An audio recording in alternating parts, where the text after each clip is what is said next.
स्कंदमूर्ति श्रुतौ स्कंदकीर्ति मुखे मे पवित्रं सदा चरित्रं करे तस्य कृत्यं वपुः तस्य भृत्यं गुहे सन्तु लीनाः मम अशेष भावाः।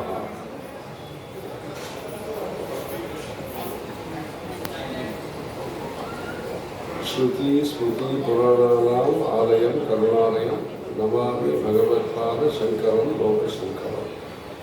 अपार करुणा सिंधु ज्ञानदं शांतरूपिणं श्री चंद्रशेखर गुरु प्रणमामि मुदान्भावं। परित्यज्य मौनं वटाध स्थितिं च व्रजन् भारतस्य प्रदेशात् प्रदेशं मधुस्यन्ति वाचा जनान् धर्ममार्गे नयन् श्री जयेन्द्रो गुरुर्भाति चित्ते। सदाशिव समारंभां शंकराचार्य मध्यमाम् अस्मदाचार्य पर्यन्तां वन्दे गुरु परंपरां। நமச்சிவாய வாழ்க, நாதந்தாள் வாழ்க, இமை பொழுதும் என் நெஞ்சில் நீங்காதான் தாழ் வாழ்க.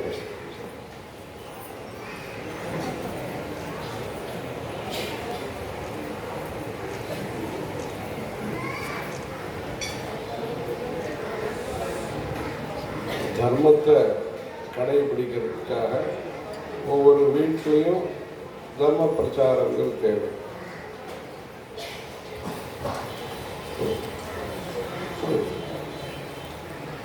தேசத்தை, நம்முடைய நிலத்தை, நம்முடைய பிரதேசங்கள் எல்லாத்தையும் காப்பாற்றுறதுக்கு, நல்ல மனுஷாலையும் காப்பாற்றுறதுக்கு படைங்கிறது தேவை. ஒரு வீடும் தேவை, படையும் தேவை. இது படை தேவைங்கிறது நமக்கு மாத்திரம் இல்லை, மனுஷாளுக்கு மாத்திரம் இல்லை, நம்மளை காப்பாற்றுற தேவதைகளுக்கும் ஒரு படை தேவைப்படுறது, அவளுக்கும் ஒரு சேனை தேவைப்படுறது. அந்த சேனையை நடத்துறதுக்கு ஒரு நாயகர், தேவசேனாபதி அவர் தேவைப்படுறார். அப்படிப்பட்ட நமக்கெல்லாம் சக்தியை கொடுக்கக்கூடியவர்களுடைய சக்தியை காப்பாற்றுறதுக்கு ஒரு சக்தி ஆயுதத்தோட ஒரு சுவாமி, அதான் குமார சுவாமி. அது சுப்பிரமணியராக அறுபடை வீடுகளில் இருந்திருந்து மனுஷாலையும் காப்பாற்றிட்டு தேவதைகளுக்கும் தேவர்களுக்கும் உறுதுணையாக இருந்து அப்படி இங்கே ராமர் அவதாரம் பண்ணார், கிருஷ்ணர் அவதாரம் பண்ணினார். இதெல்லாம் மனுஷாலை காப்பாற்றி மனுஷாலோடு மனுஷாலா அவளும் வாழ்ந்து பூர்வ யுகங்களில் கஷ்ட சுகங்கள் எல்லாத்தையும் பார்த்து அவளும் தபஸ் பண்ணி அவளும் நிறைய உழைச்சி மான அவமானங்கள் எல்லாத்தையும் பார்த்து அவரும் கிருஷ்ணரை அவமானப்படுத்தினா கிருஷ்ணரை கௌரவப்படுத்துகிறார். ராமருக்கும் பல சிரமங்கள். அது மாதிரி தர்மபுத்திரர் நல ராம யுதிஷ்டிராகா அப்படின்னு சொல்லி தெய்வங்கள்லாம் இந்த பூமியில் பரித்ராணாய சாதுனாம் விநாசாய துஷ்கிருதாம் தர்ம சம்ஸ்தாபனார்த்தாய சம்பவாமி யுகே யுகேன்னு இந்த பாரத பூமியில் தெய்வங்கள்லாம் சஞ்சாரம் பண்ணின பூமி இந்த பாரத பூமி. அதே சமயத்தில் அந்த தெய்வங்களுக்கும் ஒரு சிரமம் வந்தபோது அதை சேனாபதியாக இருந்து வழிநடத்தியது இந்த சுப்பிரமணியர். அந்த சுப்பிரமணியருடைய புண்ணியக்ஷேத்திரங்கள் நிறைய தமிழ்நாட்டில் இருக்கு, வடநாட்டிலும் இருக்கு.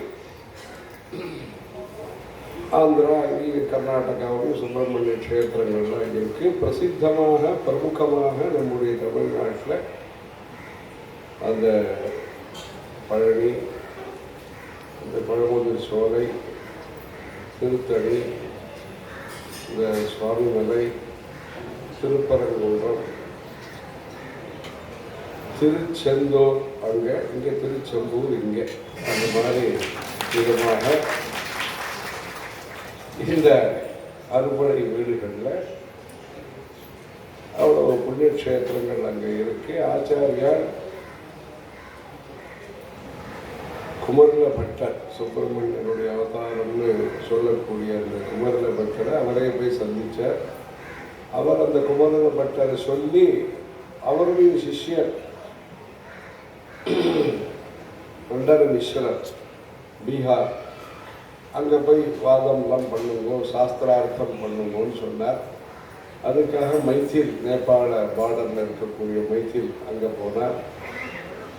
இந்த ஆற்று அட்ரஸ் எல்லாம் இப்போ கேட்குறோம். இங்கே பக்கத்தில் இந்த இருக்கும், எழுத்தாங்க என்ன இருக்கும், எழுத்தா எங்கே இருக்கும், எந்த சந்து எப்படி போகணும், இப்படிலாம் விசாரிக்கிறோம், இதெல்லாம் பார்க்குறோம்.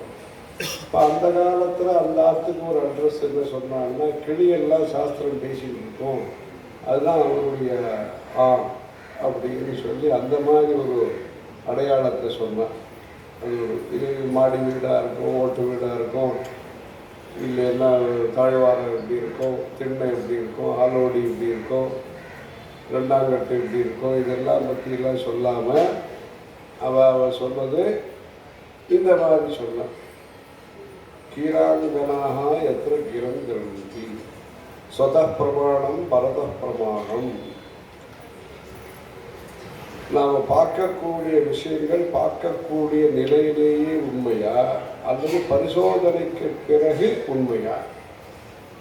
பார்க்கும்போதே உண்மைன்னு சில பேர் பார்க்கறதுனாலேயே உண்மைன்னு எடுத்துக்க முடியாது. அது பரிசோதனை பண்ணப்புறம் தான் உண்மையா இல்லையாங்கிறது தெரியும் அப்படிங்கிறது சிலது. அந்த மாதிரியான விஷயங்கள் அது இப்போ இன்றைக்கி அது மாதிரி நிறைய இடத்துல அது மாதிரி யோஜனைகள்லாம் பண்ண முடியாது. அது வேறு விஷயம். பார்த்தாலே போகிறோமா இல்லைன்னா யோஜனை பண்ணணுமான்ட்டு. இந்த மாதிரியான சாஸ்திரங்களை சொந்தகா பிரமாணம், அது இந்த ஆத்தென்டிசிட்டி எதை எடுத்துக்கிறது, எவிடன்ஸ் ஆக்ட் சமாஜ மக்களில் இதில் அந்த மாதிரி இதெல்லாம் நியாய சாஸ்திரங்கள்லாம் அங்கே கிளிகளே பேசிக்கணும். அப்படிப்பட்ட அந்த வீடு தான் மண்டலேஸ்வருடைய வீடு அப்படின்னு சொன்னால், அங்கே ஆதிசங்கர பகவத் பாதர் அங்கே போனார், போய் சாஸ்திரங்கள்லாம் வாதம்லாம் பண்ணார். அதுக்கப்புறமா அவர் மண்டலேஸ்வரருங்கிறவர் சுரேஸ்வராச்சாரியராக வேதாந்த மார்க்கத்து பிரச்சாரம் பண்ணுறவராக இவரோடு சேர்ந்து நம்ம ஆதிசங்கருடைய சிஷ்யராக அவர் வந்தார். இல்லை, அவருடைய குரு அந்த குமரல பட்டருங்கிறவர் இந்த சுப்பிரமணியருடைய அம்சம்னு நினைச்சு. அந்த சுப்பிரமணியருடைய க்ஷேத்திரங்கள் தண்டபாடி அப்படிங்கிறதாகவும் சில கோவில்கள் இருக்கின்றன. இந்த கோவிலுடைய கும்பாபிஷேகம் முதலாக 24 ஜனவரி 1980 தை மாதத்தில் அந்த கும்பாபிஷேகம் நம்முடைய புதுப்பிரிவாக இதுக்காகவே இங்கே துபாய்க்கு வந்து அந்த காலத்தில் அதான் இதுக்காகவே வந்தது.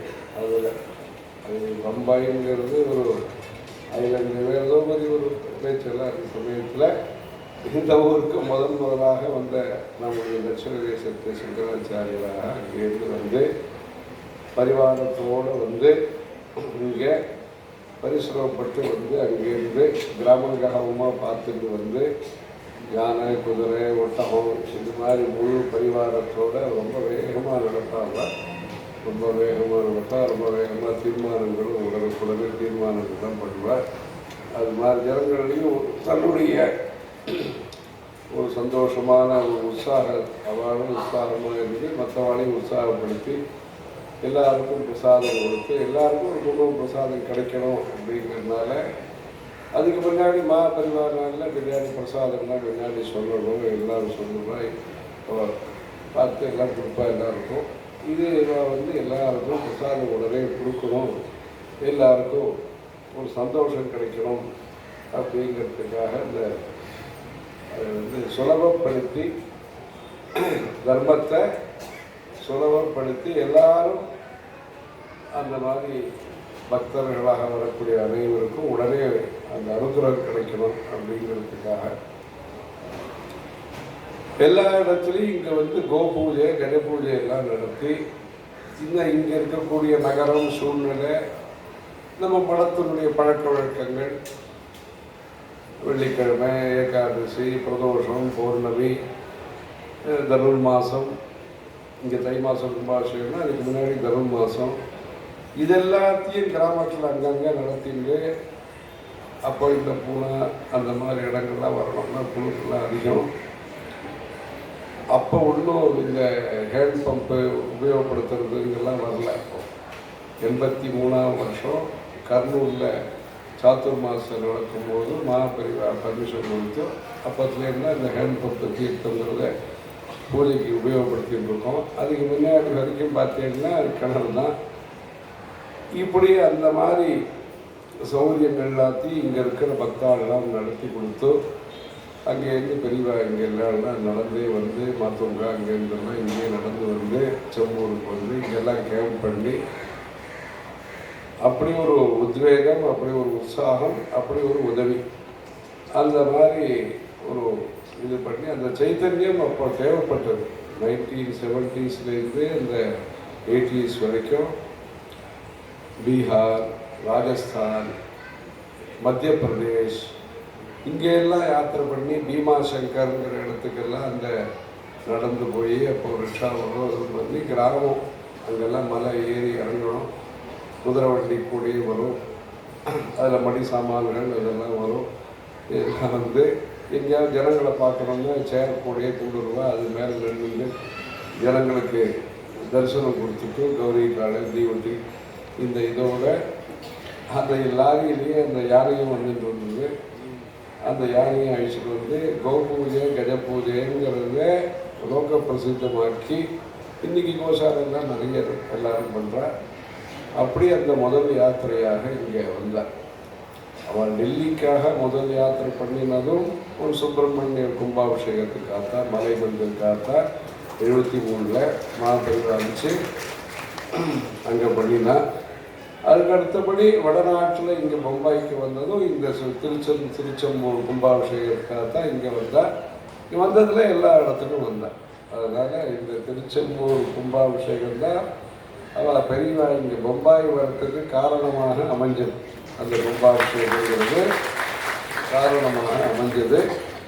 அப்படி வந்து தொடர்ந்து அந்த கும்பாபிஷேகத்தை அவள் நடத்தி கொடுத்து 91ஆம் வருஷம், அதுக்கப்புறமா 2000 2001 அப்போ நம்மளும் கூட வந்திருந்தோம். இங்கே தான் பக்கத்தில் ஒரு பிளே கிரவுண்டு மாதிரி ஒரு இடத்துல யாகசாலை அதெல்லாம் பண்ணால் கச்சேரி பஜன்ஸு எல்லாம் வச்சுருந்தப்போ அந்த யாகசாலை அதெல்லாம் பார்த்தோம். அப்போ வந்திருந்தோம். அதுக்கப்புறமா சில வருஷத்துக்கு அப்புறமா 2011 அப்போ நடத்தினா. அப்போ நம்ம அன்றைக்கு காஞ்சிபுரத்துக்கு வீடியோலாம் பார்த்தோம். இதெல்லாம் இப்போ அங்கே இருந்தபடி பார்த்தோம். அதுக்கப்புறமா அடுத்த கும்பாபிஷேகம் வரணும் தான் ஒரு முயற்சி இருந்தது, ஆர்வம் நிறையவே இருந்தது. சுப்பிரமணியம் வந்து தொடர்ந்து எப்போவும் இந்த கோவில் தான் அவருடைய வாழ்க்கையில் முக்கியமான சங்கல்பமாக கைங்கரியமாக அமைஞ்சதுக்கு. அந்த மாதிரி அப்பப்போ திருச்சி வந்தாலும் சரி, காஞ்சிபுரம் வந்தாலும் சரி, அந்த சிவாச்சாரியரை பார்த்துட்டு லிஸ்டெல்லாம் போட்டிருக்கோம், என்னென்ன தயார் பண்ணிகிட்டு இருக்கோம், யாகசாலைக்கு எப்படி பண்ணணும் எப்படி பண்ணணும் எல்லாத்தையும் சொல்லிட்டு இருப்பார். அது மாதிரி அந்த அவரும் ரொம்ப சிநேகிதர் அளவுக்கு அந்த அன்னூர் விஸ்வநாத சிவாச்சாரியரும் இவரும் ரொம்ப ஒரு சிநேகித அளவுக்கு, அந்த அளவுக்கு எப்போவும் அந்த கும்பாபிஷேகத்தில் ஆரம்பித்த அந்த ஃப்ரெண்ட்ஷிப்பு அது ரொம்பவும் வளர்ந்து ஒவ்வொரு கும்பாபிஷேகத்தை அவரும் அங்கேருந்து வந்து நடத்தி கொடுத்து இது ஒரு நல்ல பெரியவாக இங்கே வந்து கும்பாபிஷேகத்தை முன்னின்று நிறுத்துறது. அந்த யாகசாலை விஷயங்கள்லாம் அன்னூர் சிவாச்சாரியார் பார்த்துக்கிறது. இங்கே நிதி நிர்வாகம் நிர்மாணம் அதை சுப்பிரமணியம் அவர் பார்த்துக்கிறது. அவளுக்கெல்லாம் ஒத்தராசையாக அந்த வெங்கடேஸ்வரன் நம்ம எல்லாரும் சேர்ந்து இருந்து இந்த கும்பாபிஷேகங்கள் தொடர்ந்து இந்த மாதிரி அந்த 12 வருஷத்துக்கு ஒரு முறை கும்பாபிஷேகம் பண்ணணுங்கிற ஒரு நியத்தியை சேர்ந்த மாதிரி கடைபிடிச்சிட்டு இருக்கிற கோவிலாக இந்த கோவில் அமைஞ்சிருக்கு. அந்த மாதிரி அந்த கும்பமேளாங்கிறது 12 வருஷத்துக்கு ஒரு முறை வடநாட்டில் பண்ணுறா. கும்பாபிஷேகங்கிறது 12 வருஷத்துக்கு ஒரு முறை பண்ணணும்னு நம்முடைய தர்ஷன தேசத்தில் அந்த ஆச்சாரம். அதன்படி இதை நல்லா பண்ணி இந்த கடந்த கும்பாபிஷேகம் வரணும் தான். அப்போ தான் அங்கங்கே போக ஆரம்பிச்சிருந்தோம். அப்போ நம்ம சாண்டூர்னு ஒரு ஊரில் அங்கே இருந்தோம். அப்போ நவராத்திரி ஆச்சு. அப்போ நம்ம மாத்திரம் அங்கே இருந்ததுனால அப்போ நம்ம அங்கே எங்கள் கேம்பில் அங்கேயே இருந்தோம். இன்னைக்கு புது ஆச்சாரியார் வந்துருக்கிறதுனால இங்கே சும்மா இங்கே வர முடிஞ்சது வந்திருக்கோம் இங்கே. அதனால் அப்போது பூஜையோடு அங்கே யாத்திரையில் இருந்தோம். ஹம்பி ஹாஸ்பிட்டலில் இருந்தோம். ஹாஸ்பிட்டலில் இருந்து வித்யாரண்யம் வித்யாபீட்டம்னு ஒன்று இருக்குது. அந்த பாடசாலையில் நவராத்திரி வசந்த நவராத்திரி உற்சவம் நடத்திட்டு இருந்தோம். அது பக்கத்துலேயே ஒரு பழைய சாண்டூருங்கிற ஒரு மலையில் குமாரசுவாமி கோவில் இருக்குது.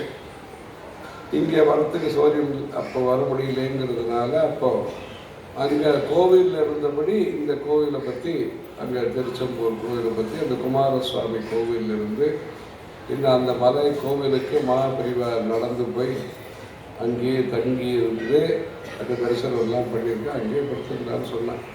அந்த இடத்துல அந்த பழமையான ஒரு 1000 வருஷத்து கோவிலாக இருக்கிறது. அங்கே விபூதி மலைன்னு கூட ஒன்று இருக்குது. அங்கே அதிக மாதம் வரும்பொழுது இப்போ அடுத்த வருஷம் அதிக மாதம் வருது, ஜேஷ்ட மாதம் வருது. அந்த 13 மாதங்கள் சில வருஷத்தில் அந்த அதிக மாதம் வரும்பொழுது அந்த விபூதியெல்லாம் எடுக்கிறார். அதை எடுத்து உபயோகப்படுத்துகிறான்னு சொல்கிறார். அந்த கோவில் பக்கத்தில் இருக்குது. அந்த மலையில் கட்டியாக நாமக்கட்டி மாதிரி விபூதி கட்டி இருக்குது அந்த மலையில். அதை உபயோகப்படுத்துகிறார்.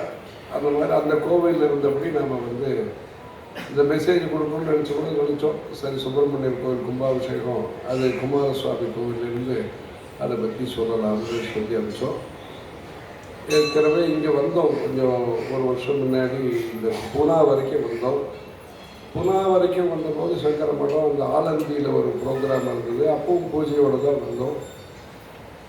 இப்போ உடனே ஸ்ரீசைலத்தில் கும்பாபிஷேகம் இருந்தது. அது ஸ்ரீசைலம் ஜோதிர்லிங்கம் அங்கே கும்பாபிஷேகம். அங்கேயும் சுப்பிரமணியம் வந்திருந்தார். அங்கே பூனாக்கு சந்தியா வயசாகிட்டு அதனால் அங்கே வந்திருந்தார்.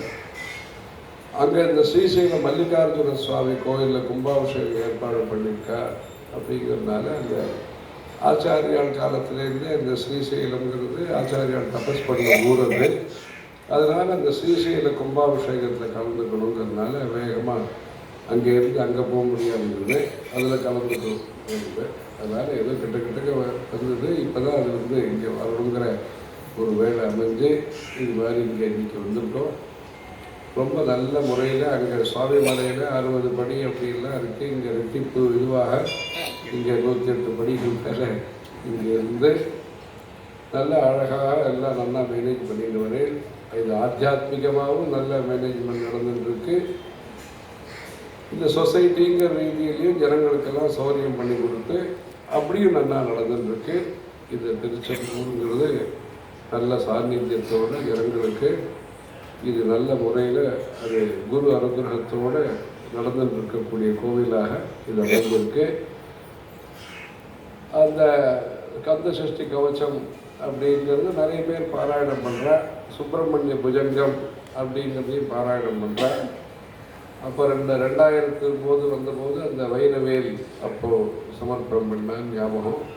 அப்போ அந்த சமயத்தில் இந்த கவச்சம்லாம் பாராயணம் பண்ணுறதுக்கு அது சுவாமிக்கு வெள்ளி கவச்சம் சாத்தியிருக்கா. அந்த கவச்சத்தையும் சொர்ணமாக பண்ணணுங்கிற ஒரு சங்கல்பத்தோடு அந்த பிரயத்தனத்தில் இருக்கா. நீங்கள் எல்லாரும் அதில் எல்லாரும் கலந்துட்டு அதுவும் சீக்கிரமாக நல்ல முறையில் அந்த சொர்ண கவச்ச சமர்ப்பணமும் அதுவும் தை மாதம் ஆனப்புறம் அது பண்ணணும்னு சொல்லிட்டு இருக்கேன். இது மாதிரி எங்கள் மாத்துங்கா சங்கர மடத்துலேயும் கும்பாபிஷேகம் பண்ணணும்னு சொல்லிட்டு இருக்கேன். எல்லாம் ஒரு சேர எல்லாம் இந்த மாதிரி கவச்சம் நமக்கெல்லாம் கவச்சமாக இருக்கக்கூடிய இந்த சுவாமிக்கு இந்த லௌகீகமாக இந்த இதில் சமர்ப்பணமாக இந்த சொர்ண கவச்சத்தையும் சமர்ப்பணம் பண்ணி மேன்மேலும் இந்த இடத்துல நல்ல விஷயங்கள் நிறைய நடந்து ஜபங்கள், ஹோமங்கள், பாராயணங்கள், அன்னதானங்கள், குருவாயூர் சந்நிதி இருக்குது, தர்மசாஸ்திரா சந்நிதி இருக்குது, துர்க்கை அம்மனுடைய சன்னதி, பிள்ளையார் எல்லா சந்நிதியும் நல்ல முறையில் அமைஞ்சு ஒரு நல்ல பர்வதம், அந்த சுப்பிரமணியர் அந்த மலைகளில் இருக்கக்கூடியவர். அப்படிப்பட்ட அந்த சுப்பிரமணியருக்கு இந்த கட்டுமலையில் இந்த மாதிரி ஒரு நல்ல சந்நிதி அமைஞ்சிருக்கு. தொடர்ந்து ஜனங்கள் எல்லாரும் இது மாதிரி திருச்செந்தூர் சுப்பிரமணியர் கோவிலில் நல்ல பூஜைகள், நித்திய நைவேத்திக பூஜைகள், உற்சவங்கள்லாம் நடத்தி அங்கேருந்து அல்லூர் சிவாச்சாரியார்கிட்ட படிச்சுவாங்க. இங்கே பூஜைக்கெல்லாம் வச்சுருக்கார். இது கூட ஒருத்தர் பார்த்தோம், ஒரு குருக்கள் பார்த்தோம், பட்டவாய்த்தலைவர் ஒரு குருக்கள் பார்த்தோம். பேர் பேர் சுவாமிநாதன் கேட்டார். சரி, அது பட்டவாய்த்தலை தான் சொல்லுவார். படிக்கிற காலத்தில் அங்கே பொறுப்பாக பூஜை பண்ணிட்டு இருப்பார். அந்த அல்லூர் கிராமத்தில் இவர் பூஜைக்கு வச்சுருந்தார். அல்லூர் சிவாச்சாரியார் இருந்தார். நிறைய பேர் வெளியூர்காரெல்லாம் வந்து படிப்பேன், எல்லாம் படிச்சுட்டு போயிட்டுருப்பேன். இவரும் கும்பாபிஷேகம், சதஸ்ஸு, புஸ்தகம் போடுறது அப்படின்னு சொல்லி உத்தர காமிக்காகமும் அந்த ஆகமும் அப்படின்னு சொல்லி அவருக்கும் நிறைய வேலை இருக்கும். அவர் பரம்பரையாக பார்த்து இந்த கோவிலை ஒரு நம்பிக்கையாக இவர் மேலுக்கு பூஜைக்கு ஒப்படைச்சிருந்தார். அதனால் அப்போ பார்த்துருக்கோம், அந்த காலத்தில் பார்த்துருக்கோம். இப்போ இங்கே பார்த்தோம் அப்படின்னு சொல்லிட்டு அவர்கிட்ட படிச்சுவா எல்லாரும் இது பண்ணியிருக்கா. அவர்கிட்ட படித்த ராஜா பட்டர் அந்த பொறுப்பு எடுத்துருந்து இந்த 5வது கும்பாபிஷேகத்தை நடத்தி கொடுத்துருக்கார். அப்படியே இன்னும் ஒரு குருக்குழியை அனுப்புகிறதா சொன்னார். சொன்னார். இப்படி நல்ல முறையில் நல்ல அர்ச்சனைகள், நல்ல பூஜைகள்லாம் அர்ச்சகாலெலாம் கிடச்சி இன்னும் அவர் வந்து அல்லூர் சிவாச்சாரியார் குலபதியாக இருந்து ஒரு 300க்கும் மேற்பட்ட நல்ல முழுமையான குவாலிஃபிகேஷனோட இந்த கோவில் பூமி பூஜையிலேருந்து ஆரம்பித்து கும்பாபிஷேகம் வரையில் கர்ஷனாதி பிரதிஷ்டாந்தம் அப்படிங்கிற முறையில் பெரிய பெரிய கோவில் அர்ச்சகா குடும்பத்தை சேர்ந்தவா எல்லாருக்கும் நல்ல ஆச்சாரம், நல்ல அத்தியனம், ஜனங்கள்கிட்டையும் நல்லா பழகிறதுக்கெல்லாம் நிர்வாகத்தையும் சொல்லி கொடுத்து அது மாதிரி ஃபுல்ஃபில்டாக ஒரே நல்ல முழுமையான பாண்டித்யத்தோட ஒரு 300க்கும் மேற்பட்ட அர்ச்சகாளர் பெரியவாருடைய அனுகிரகத்தோட பெரியவாராக இந்த மாதிரி பாடசாலை வேணும்னு நினச்சேன். இளையாத்தங்குடின்னு ஒரு ஊரில் இருந்தார், புதுக்கோட்டை பக்கத்தில். அந்த கிராமத்தில் தான் நம்முடைய புது பெரியவாருக்கு விசேஷ பயிற்சிகள்லாம் கொடுத்து சில காலம் எப்படின்னா யாராவது ஏதாவது மகா பெரியவார்கிட்ட விஞ்ஞாபனம் பண்ணணும், ஏதாவது சொல்லணும்னா இவ அப்படியே தான் சொல்லணும், இவா கேட்டு பதில் சொல்லுவாள். அப்படிலாம் ஒரு மேனேஜ்மெண்ட் ட்ரைனிங்லாம் அந்த ஊரில் கொடுத்தார். அப்படி இருக்கும் பொழுது அந்த ஊரில் நம்முடைய கோவில்களை நாம் எப்படி காப்பாற்றணும் அப்படிங்கிறதுக்காக ஒரு மாநாடை நடத்தி அது எங்கெங்கேருந்தோ மனுஷாலை வரவழைச்சி, தாய்லாந்து அங்கெங்கெருந்தெல்லாம் மனுஷாலை வரவழைச்சி, ஜோசியார், இந்த ஆர்கியாலஜி எபிகிராஃபி சேர்ந்தவர், அந்த மாதிரி பட்டாச்சாரியார், குருக்கள், நம்ம வேதம் படித்தவர், அந்த மாதிரி ஸ்தபதிகள் வாங்க ஸ்ரீராம் அப்படி உட்காந்து. இவ அப்பாவும் காஞ்சிபுரத்தில் வந்து அந்த சதஸ்ஸு சொல்லியிருக்கேன். அந்த வியாசபா இப்படியே வந்து உட்காந்துக்கிட்ட அவர் இங்கே வந்து உட்காந்து அங்கே வந்து சதஸ்ஸுன்னு நடத்தினான். அந்த இளையாத்தங்குடியில் சதஸ்ஸுன்னு நடத்தினா வியாசபாரத ஆகம ஷில்ப சதஸ் அப்படின்னு ஒரு சதஸை நடத்தி அங்கேருந்து எழுவன்கோட்டைன்னு ஒரு ஊர் இருக்காங்க, அங்கேருந்து கணபதி ஸ்தபதி இன்னும் பல ஸ்தபதிகள்லாம் கூப்பிட்டு கோஆர்டினேஷன், கார்டினேஷன் எல்லாரும் கோவிலுக்கு தான் பண்ணுறாங்க. குருக்கள் ஒரு வழியை சொல்லி, ஜோசியர் ஒரு வழியை சொல்லி, இந்த ஸ்தபதி ஒன்று சொல்லி, கடைசியில் ஏற்கனவே ஒத்துமை இல்லைங்கிற இந்து விதத்தில் இது வேற ஒன்றும் கொஞ்சம் அதிகமாகிட போகிறதுன்னு சொல்லி அபிப்பிராயம், வித்தியாசங்கள் அதிகமாகிட போகிறதுன்னு சொல்லி தெளிவாக வந்து எல்லாரையும் ஒரே இடத்துல கூப்பிட்டு அங்கேயே ஆன் தி ஸ்பாட் அவளுக்கு இருக்கிற சந்தேகங்கள்லாம் நிவர்த்தி பண்ணுறதுக்காக எல்லாருக்கும் இருக்கிற சிமிலாரிட்டிஸ், அது வைஷ்ணவமோ சைவமோ, கோவில்னா என்ன, பிரதிஷ்டைன்னா என்ன, கோபுரம்னா என்ன, மண்டபம்னா என்ன, குளம்னா என்ன, உற்சவங்கள்னா என்ன, இந்த கிரகணம் வந்தால் என்ன பண்ணணும், அதிக மாதம் வந்தால் என்ன பண்ணணும், அது மாதிரி கோவிலில் சிவராத்திரி ஒரு மாதிரி, இப்போ கார்த்திகை தீபம்னு வருது, அருணாச்சல தீபம்னு ஒன்றும், சர்வாலய தீபம்னு வருது. சில இடத்துல நட்சத்திரம் முக்கியமாக வச்சுட்டுருக்கா, சில இடத்துல பௌர்ணமிங்கிறது முக்கியமாக வச்சுட்டுருக்கா. இது எல்லாத்தையும் பற்றி தர்ம சந்தேகங்கள் என்ன உண்டோ அது எல்லாத்தையும் ஒரே இடத்துல நீங்கள் பேசி தீர்மானம் பண்ணுங்கோ அப்படின்னு ஒரு ஸ்டேஜை, ஒரு மேடையை பெரிவாக உருவாக்கினார். அது அந்த இளையாத்தங்குடியில் உருவாக்கினார். அப்படி உருவாக்கும் போது இந்த அர்ச்சகாலுக்கெல்லாம் ஒரு பாட்டிக்கிரமம், ஒரு சிலபஸோட ஒரு பரீட்சை, ஒரு சர்டிஃபிகேட்டு, இந்த மாதிரியான பயிற்சி வேணும் அப்படின்னு திங்க் பண்ணிங்கன்னா அவெல்லாம் லீவு ரொம்ப எடுக்க முடியாது. பள்ளிக்கூட வாத்தியார்னா ஒரு மாதம் லீவ் இருக்கும், சில சமயத்தில் நிறையவே சந்தர்ப்பங்கள் வேறு மாதிரி இருந்தால் லீவு நிறைய இருக்கும், வேலை இருக்கும். அர்ச்சகாலாக இருக்கிறவர்களுக்கு அந்த லீவ் எல்லாம் கிடைக்கிறது கஷ்டம். ஏதோ பக்கத்தில் மச்சினனோ, அண்ணன் தம்பியோ, அண்ணாவோ, சித்தப்பாவோ, பெரியப்பாவோ, மாமாவோ யாரோ அவள்கிட்ட சொல்லிவிட்டு, பூஜைக்கு சொல்லிவிட்டு அவள் வெளியில் வரணும். அந்த மாதிரி ப்ராக்டிக்கல் டிஃபிகல்ட்டிஸு, ப்ராக்டிக்கல் சௌரியங்கள் ரெண்டுமே, இன்கம் அதுக்குள்ளே இருக்கும், அது வேறு விஷயம். மொத்தத்தில் அவளுக்கு அசௌகரியங்கள் எல்லாம் இருக்குது. இதெல்லாம் இருக்கும்போது சில பேரால் தான் படிக்க முடிகிறது, சில பேருக்கு அந்த படிக்கிறதுக்கான சந்தர்ப்பங்கள் குறைச்சல். அதனால் அந்த தமிழ்நாட்டில் அப்போ இருந்த சூழ்நிலையை பெரிவாக மனசில் வச்சுட்டு, இன்னும் அவளுக்கு என்ன ட்ரெண்டு எப்படி போயிட்டுருக்கு, என்ன மாதிரி நீரோட்டம் போயிட்டுருக்கு, இது எல்லாத்தையும் பெரிவாக கவனித்து இதுக்காக ஒரு பாடசாலை வேணும், சொசைட்டியை பற்றி அவருடைய திங்கிங் அந்த அளவுக்கு இருந்ததுனால இவாளுக்கெல்லாம் ஒரு பாடசாலை வைப்போம்னு அல்லூருங்கிற ஊரில் அக்ரஹாரம், காவேரி கரை, அது நல்ல விதமாக அதை பராமரிக்க முடியும்னு சம்ஸ்கிருதத்துக்கும் வாத்தியாரை வச்சு, வேத பாகங்கள் சொல்கிறதுக்கும் வாத்தியாரை ஏற்பாடு பண்ணி, தேவாரங்கள்லாம் சொல்லித்தரத்துக்கு திருச்சியிலேருந்து மலைக்கோட்டையிலேருந்து ஒரு ஒதுவாரெலாம் ஏற்பாடு பண்ணி, இந்த அல்லூர் சிவாச்சாரியர் நல்லா படித்தவர், நல்ல நிர்வாகம் தெரிஞ்சவர், ஆச்சாரமானவர். அதனால் சிகாய ஜோபவீதம், குன்றதாரணம், இப்படி நல்ல மடி ஆச்சாரத்தோடு அந்த பாடசாலையை தயார் பண்ணால், அந்த பாடசாலையிலேருந்து எப்படி இந்த கிளை தீபாராதனை இருக்கோ அந்த மாதிரி பல பாடசாலைகள் இன்றைக்கி உருவாகிருக்கு. அந்த பாடசாலைகள், அதனால் அந்த பாடசாலையிலேருந்து வந்தவா இங்கே பூஜையெல்லாம் நடத்திட்டு இருக்கா. தொடர்ந்து நீங்கள் எல்லாரும் இந்த மாதிரி நல்ல காரியங்கள்லாம் பண்ணிட்டு இந்த சுப்பிரமணிய சமாஜம்ங்கிறது முக்கியத்துவத்தை நேற்று சொன்னோம். ஆஸ்திக சமாஜத்தில் சமஜம் அப்படின்னு சொன்னால் கூட்டம், சமாஜம்னு சொன்னால் சம்ஸ்கிருதத்தில் நல்ல சத்சங்கத்தோடு சேர்ந்த கூட்டம் அப்படின்னு பேர். அதுதான் சமாஜம்னு பேர். பொதுவாக ஜனங்கள், ஜந்துக்கள் கூட்டமாக சேர்றதுக்கு சமஜம்னு பேர் சமஸ்கிருதத்தில். சமஜ பசுனா, சமாஜம்னு சொன்னால் அந்த கால் போட்டு சமாஜம்னு சொன்னோம்னா அது நல்ல சிந்தனையோட நல்ல தர்ம காரியத்தை செய்யறதுக்கான ஒரு திருக்கூட்டம் அப்படிங்கிறது சமாஜம்னு பேர். இந்த சுப்பிரமணிய சமாஜம் மேன்மேலும் நல்ல தர்ம காரியங்களை பண்ணிட்டு மும்பையில் மேலும் மேலும் வளரணும்னு சொல்லி இந்த சுப்பிரமணியரை பிரார்த்தனை பண்ணுறோம். வெற்றிவேல் முருகனுக்கு ஹரஹர சங்கர, ஜெய ஜெய சங்கர.